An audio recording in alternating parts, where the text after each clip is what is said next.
Hey, it's the Betway Premiership. It is Kaizer Chiefs hosting Mamelodi Sundowns, a fixture that has always had lots of drama. We've seen goals, we've seen tears that have flown on certain occasions, but nonetheless, it's always been really good football throughout the time we have seen this fixture in the PSL era. From 1996, there's been so many good memories, and hopefully we'll have a few more today. Lwazi has introduced my guys alongside me, Bongani Kumalo as well as Phumuzo Manenze.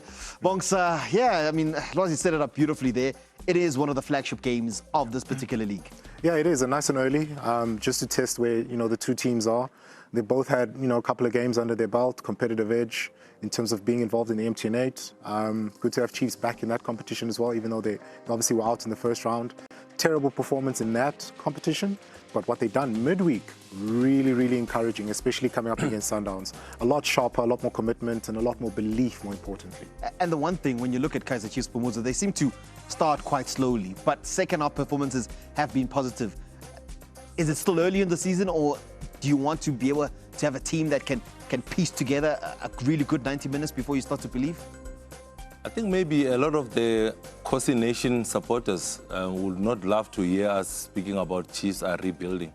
They've got a new coach.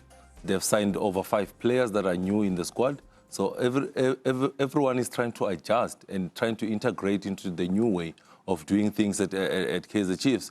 That young man getting off the bus has got a lot of weight on his shoulders this season at Vilakazi. You can't be a prospect forever. At some point, you need to kick on and be an important player. So the likes of Vilakazi, the likes of Mdu Shabalala, I thought they did very well midweek, and today it's an opportunity for them to test where they are playing against the continental champions. And of course, I mean, I work quite a lot pitch side, and the moment you see your Shabalala's warming up, the moment you see Vilakazi warming up, there's a different sound that's there. But like Phumuzo's saying, this club is a juggernaut. It's not easy to carry that on your shoulders, and of course, a lot of pressure will also be on new signings like Pili. Yeah, definitely not easy, and I think we've seen that over the few years we've been watching them, where they've made signings and it hasn't really clicked. No one's really sort of taken the mantle to sort of lead the side, especially offensively. Creative engine, a reliable goal scorer. We've struggled to spot a player, for Chiefs in the past few years that really sticks out. A lot of the performances has been sort of hot and cold, but again, speaking to what we see now, the movement from Mdu Shabalala for his goal was at like the highest quality you can imagine. And the amount of times I've watched him where, you watch a football match and you're like, just move, like do something. He's finally doing that. And I hope that continues. So with what they've done midweek, a little bit more consistency, a bit more trust. And most importantly, the belief that they've now just grown from this fixture, it has to carry on for them to have a good season. And I think there was a little bit of a worry, especially after that MTN8 exit, that this could potentially be a banana skin game, but also the weather wasn't great. There was a lot that was against Amakosi, but they managed to rise to the occasion and courtesy of some good performances from the youngsters. So sometimes for a youngster to blossom for you, you need to give him minutes on the field. This is the goal that Bongani was talking about. And when you look at this goal, it's also Ndlovu for me. He has gained a reputation of kicking people, but look at the pass that Ndlovu plays here. It's a defense-splitting pass. It breaks lines. He pull out a window. And again, he still needed a finish. But the run from Shabalala was excellent. On the shoulder of the last defender, he goes on to celebrate. This is a young man that did not finish the season well. He finished the season injured. And coming back on his first game, being able to get that important goal for them, I think excellent finish. But Ndlovu, for me, also, is also starting today. So for me, a lot of people see Ndlovu and they see tough tackles, him kicking people, him elbowing people, but he has the football brain, and we saw it in the past that he played in there from Shabalala to go on and finish.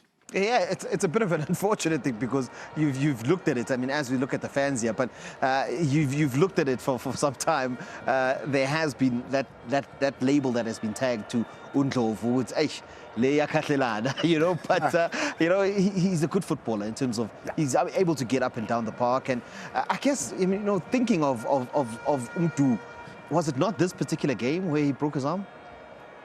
Last season. Was it not this game? It was this game. It would have been, yeah. So again, maybe that adds a little bit of spice to what potentially happens, because he'll want to come out here and says, not necessarily from a violent point of view, but from a point of view of, I'm going to get you guys back on the field. Yeah, I mean, that was a game that had a lot of fire about it. Let's see whether there's any residue that spills over to this season. Obviously, it adds to the competitive edge. And, you know, that's what we want to see. Not necessarily the physicality side of the spectrum being extreme, but just we want to see top players being pushed to the extreme in terms of their talents, in terms of pressure and the level of the fixture and the game. So hopefully we get a taste of that, even though it's still early doors. And, you know, Sundowns have been tested this season, obviously. It won't be easy. I mean, it gets tougher and tougher, but they made signings and they look, you know, to be comfortable even at this early stage. I have to ask, you know, whenever Kaizer Chiefs seems to play this particular fixture, they always seem to up their game promoter. This is not a game where, even if sometimes it's flying and Chiefs are struggling or the other way around, you always know that it's going to be a tough one. It's always tough because it becomes a tactical game. A tactical game where you see Mamelodi Sundowns being the position-based team. And you look at Kaizer Chiefs on the other side wanting to play on transition. But looking at this Mamelodi Sundowns team, I think Cardoso has had the opportunity to understand South African football and also understand the football on the continent. The Bafana captain is going to be key today in this game because of his leadership qualities, his ability to distribute balls. When you're looking at Leon coming off the bus, looking composed, looking focused, coming only in January but getting to double figures in terms of the goals that he got for them in the league, very important.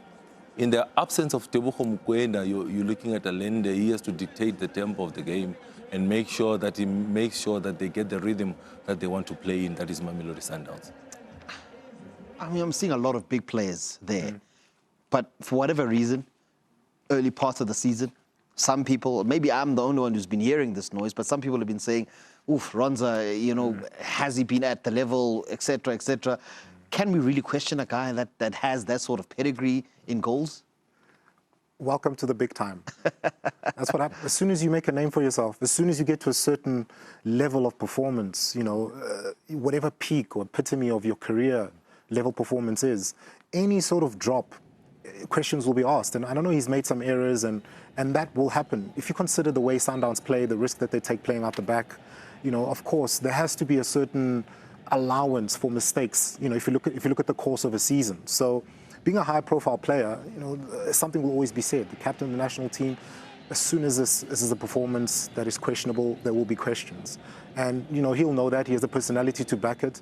And whenever some people talk or say things, I mean, he always finds the performances, you know, to say what he needs to say. But in this instance, coming back to TS Galaxy, who really put them to the test, and again, from Sundowns' mistake, probably early on. This is something perhaps Chiefs can capitalize on with the press.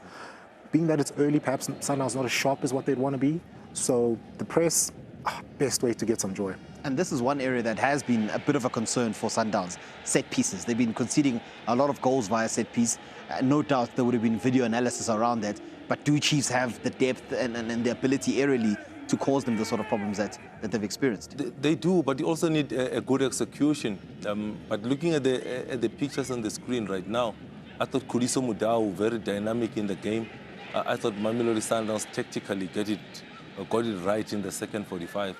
Because when you looked in the first 45, Khuliso Mudau was part of a rest defense of a back three. Every time when Sundowns went forward, he was not really allowed to go forward. He remained a little bit low. But again, in the second 45, allowed to venture forward, allowed to play his natural football. And that's when we saw the best of Mamelodi Sundowns going forward with the balanced side. At that moment, Mudiba had also come onto the field. That's something that we saw when they were playing against TS Galaxy midweek, building up with a 3-2 structure, not just normal where they build up with the goalkeeper becoming the third defender. But in the second half, they really changed the way that they did the build-up structure, allowing Khuliso Mudau to go a little bit forward, and that gave them a lot of joy. Yeah, and that's a very interesting point, because obviously when you watch them, Van Wyk would hug the line more often than not as a front three with Matthews and Leon. So Mudau doesn't really, you know, Van Wyk doesn't necessarily, you know, venture inside like Khuliso would do, or like an Allende, or, you know, he's more like a Matthews type of player where he hugs the line. So Mudau can't go forward. But once Van Wyk comes off, Khuliso comes in, whom Khuliso, as we know, you know, starts today. We can expect a bit more of that from Mudau, because that's obviously where they would have had, you know, a lot of their joy, where their fullbacks give them that width rather than having, you know, sort of your wing players give you the width. I think what Bongani is speaking about, goes exactly to what we were saying about the fixtures of the two teams. They become more tactical than the football itself. When Bongani looks at the profile of a Van Wyk playing in front of a Mudau, he's an out-and-out winger. It means he's hugging the line. So now it means that the space is on the inside. There's no space for Khudiso to then overlap. The space is for him to underlap and go inside.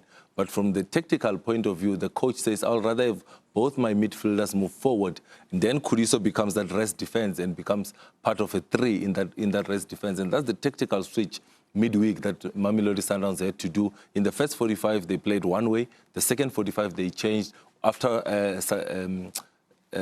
substituting Van Wyk to go out. Then Khudiso was allowed to then go naturally forward, and he had 2 assists later on in the game.